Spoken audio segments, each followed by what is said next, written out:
24 अगस्त 2001 की रात air transit की फ्लाइट टोरंटो से लिस्बन के लिए उड़ान भरती है। 39,000 फीट की ऊंचाई पर अटलांटिक ओशियन के बीचों बीच प्लेन के दोनों इंजन अचानक बंद हो जाते हैं क्योंकि फ्यूल खत्म हो चुका था और नीचे सिर्फ पानी ही पानी दिखाई दे रहा था और नजदीकी एयरपोर्ट 120 किलोमीटर दूर था जहां पहुंचना नामुमकिन था। और इस सिचुएशन का सिर्फ एक ही अंजाम दिखाई दे रहा है, वो है मौत।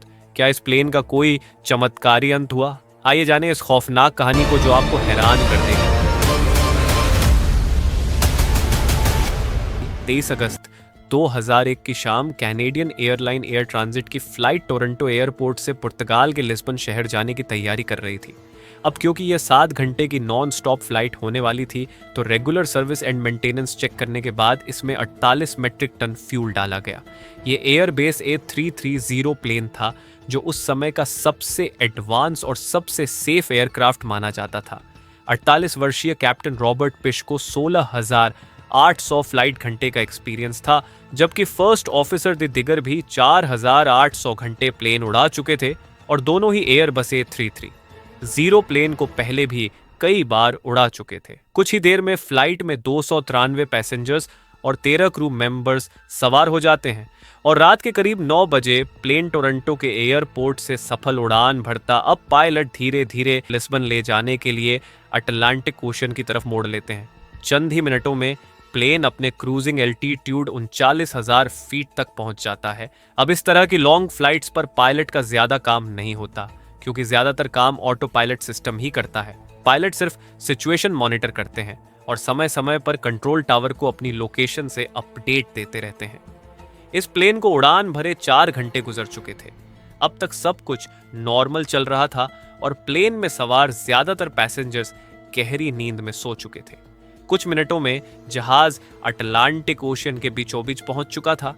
तभी कैप्टन रॉबर्ट पिश की नजर प्लेन के इंजन नंबर 2 के कंट्रोल पैनल की तरफ पड़ी, जहां कुछ अब नॉर्मल रीडिंग्स आ रही थी, यानी खतरे की घंटी बज चुकी थी और इसी के साथ फ्लाइट के पायलट की कड़ी परीक्षा का आगाज हो गया। रात के करीब 1 बजे पायलट ने देखा कि राइट साइड के इंजन में ऑयल प्रेशर काफी बढ़ चुका था, साथ ही ऑयल की क्वांटिटी कम और ऑयल टेम्परेचर भी लो इंडिकेट हो रहा था। इस तरह का एरर दोनों पायलट अपने करियर में पहली बार देख रहे थे, क्योंकि स्कूटर से लेकर प्लेन तक जब भी कोई इंजन ज्यादा देर तक ऑपरेशनल होता है तो धीरे धीरे उसका तापमान बढ़ता है, लेकिन यहाँ तो टेम्परेचर रैपिडली ड्रॉप हो रहा था जो किसी भी तरह से नॉर्मल नहीं था। इसलिए दोनों ही पायलट तुरंत फ्लाइट मैनुअल को देखते हैं, लेकिन उसमें उन्हें कुछ भी नहीं मिलता। तभी देरी ना करते हुए पायलट सीधा कनाडा में स्थित एयर ट्रांजिट के मेंटेनेंस कंट्रोल सेंटर में फोन घुमाते हैं और इस प्रॉब्लम के बारे में बताते हैं, लेकिन जवाब में उन्हें सिर्फ इतना कहा जाता है कि आप एरर को मॉनिटर करते रहे और हमें इस बारे में जैसे ही कुछ पता चलेगा हम आपसे कांटेक्ट करेंगे। अब भले ही कॉकपिट में फॉल्टी रीडिंग दिख रही हो, लेकिन उड़ान में कोई दिक्कत नहीं थी, इसलिए पायलट ये सोचकर रिलैक्स हो गए कि शायद कोई फॉल्ट सेंसर ऑयल की गलत रीडिंग दे रहा है। लेकिन आगे उनके साथ जो होने वाला था वह हादसा आज भी एयर एक्सीडेंट की हिस्ट्री में काले अक्षरों में लिखा हुआ है। खैर, करीब आधा घंटा बीत गया। तभी कॉकपिट की स्क्रीन पर कैप्टन के सामने एक और एडवाइजरी मैसेज डिस्प्ले हुआ, लेकिन यह मैसेज ऑयल से रिलेटेड नहीं बल्कि फ्यूल से रिलेटेड था। दरअसल कमर्शियल एयरलाइंस का फ्यूल उनके विंग्स में इक्वल डिस्ट्रीब्यूटर होता है, लेकिन स्क्रीन में वार्निंग दिखी कि लेफ्ट विंग के मुकाबले राइट विंग में फ्यूल कम है। लेकिन यह परेशानी भी पायलट को ज्यादा बड़ी नहीं लगी, क्योंकि कई बार सिर्फ कुछ लीटर फ्यूल कम ज्यादा होने पर भी ऐसी वार्निंग्स आ जाती है। तभी क्रॉस फील्ड वॉल्व खोलकर फ्यूल को दोनों विंग्स में इक्वली डिस्ट्रीब्यूट कर दिया जाता है। तो इस बार भी पायलट ने कुछ ऐसा ही किया जिससे दोनों विंग्स में फ्यूल की क्वांटिटी इक्वल हो चुकी थी। मगर 10 मिनट के बाद कैप्टन को डिस्प्ले में लो फ्यूल वार्निंग दिखती है। तभी चेक करने पर उन्हें पता चलता है कि राइट विंग में दोबारा से फ्यूल कम हो गया है और अब दोनों विंग्स को मिलाकर भी इतना फ्यूल नहीं है जिससे लिस्बन पहुंचा जा सके। इस वक्त प्लेन में सिर्फ 7 टन फ्यूल बचा था, जो प्लेन की कुल कैपेसिटी का सिर्फ 6% था और ये भी तेजी से कम हो रहा था। ऐसे में पायलट के पास प्लेन को डाइवर्ट करने के अलावा और कोई रास्ता नहीं था। तभी उन्होंने अपने सबसे करीबी ट्रसेरा आइलैंड में मौजूद लेजस एयरपोर्ट पर लैंड करने का डिसीजन लिया और तुरंत ही वहां के ट्रैफिक कंट्रोल से कांटेक्ट करके पूरी बात बताई।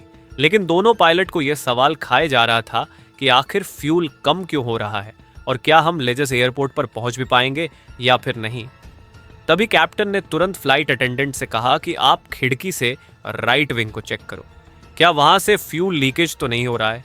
लेकिन रात के घने अंधेरे में फ्लाइट अटेंडेंट को कुछ भी नहीं दिखा। अब कंडीशन ऐसी थी कि हर 5 मिनट में 1 टन फ्यूल खत्म हो रहा था। अब उनके पास सिर्फ 25 मिनटों का फ्यूल बचा था, जिससे टर्सेरा आइलैंड पहुंचना भी मुमकिन नहीं था। तभी मेंटेनेंस टीम ने कैप्टन से कहा कि आप प्लेन को 20,000 फीट की ऊंचाई पर ले जाइए ताकि फ्यूल लीकेज कंफर्म हो जाए। लेकिन कैप्टन ने ऐसा करने से साफ इनकार कर दिया, क्योंकि उनका मानना था कि अगर फ्यूल लीकेज कंफर्म हो भी गया तो भी हम फिर से 39,000 फीट की हाइट नहीं पकड़ पाएंगे और कम से कम 39,000 फीट से ग्लाइडिंग करके कुछ किलोमीटर और आगे तो आया जा सकता है। तभी अचानक से प्लेन के राइट इंजन ने आग पकड़ ली, जिससे यह कंफर्म हो गया कि लीक हो रहा है। इस धमाके से अंदर बैठे पैसेंजर्स में अफरा तफरी मच गई, जिससे प्लेन शेक करने लगा। तभी कैप्टन ने पैसेंजर्स को शांत बैठने की रिक्वेस्ट की। प्लेन में अब 4.5 टन फ्यूल और सिर्फ एक इंजन बचा था, जिससे इतने बड़े प्लेन का क्रूज करना मुमकिन नहीं था। ऐसे में प्लेन का एटीट्यूड धीरे धीरे कम होने लगा। अब प्लेन में सिर्फ 600 ग्राम फ्यूल बचा था और वो भी अब अपनी मंजिल से 240 किलोमीटर दूर था। तभी कैप्टन को जिसका डर था वही हुआ। प्लेन का लेफ्ट इंजन भी अपने फुल थ्रस्ट पर चलने की वजह से जल गया और अब फ्लाइट बगैर किसी इंजन के अटलांटिक ओशन के ऊपर ग्लाइड करने लगा। साथ ही प्लेन का पावर सिस्टम भी ठप पड़ गया, जिससे पूरे केबिन में अंधेरा छा गया। हालांकि कॉकपिट के इंपॉर्टेंट इक्विपमेंट सब भी इमरजेंसी सपोर्ट पर चल रहे थे। अब लेजस एयरपोर्ट 120 किमी की दूरी पर था। प्लेन 30,000 फीट तक नीचे आ गया था। अब अगर प्लेन ग्लाइड करते हुए एयरपोर्ट तक नहीं पहुंच पाता तो उसे पानी में ही लैंड करना पड़ता। इसलिए क्रू मेंबर्स ने तुरंत पैसेंजर्स को प्रिपेयर करना शुरू कर दिया। लेकिन पानी में लैंड करना काफी खतरनाक होता है, क्योंकि इससे पैसेंजर्स को काफी इंपैक्ट का सामना करना पड़ता है और अगर इंपैक्ट से बच भी गए तो पानी में भी डूब सकते हैं।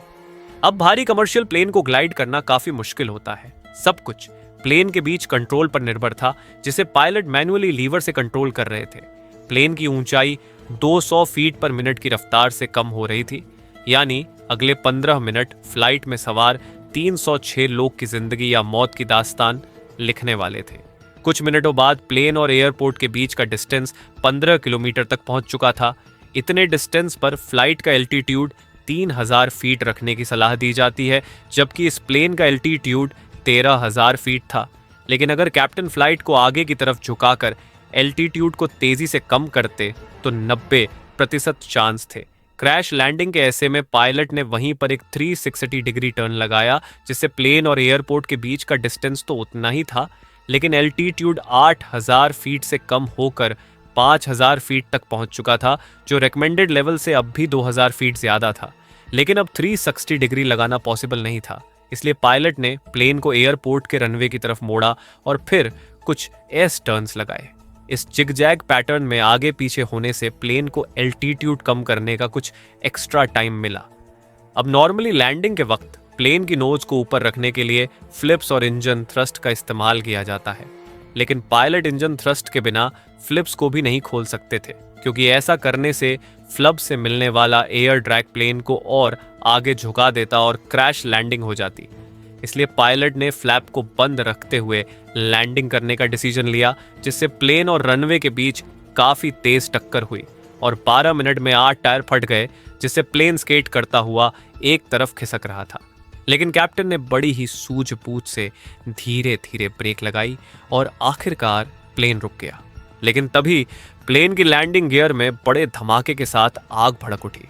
हालांकि रनवे के पास मौजूद इमरजेंसी क्रू ने उस आग को तुरंत ही बुझा दिया।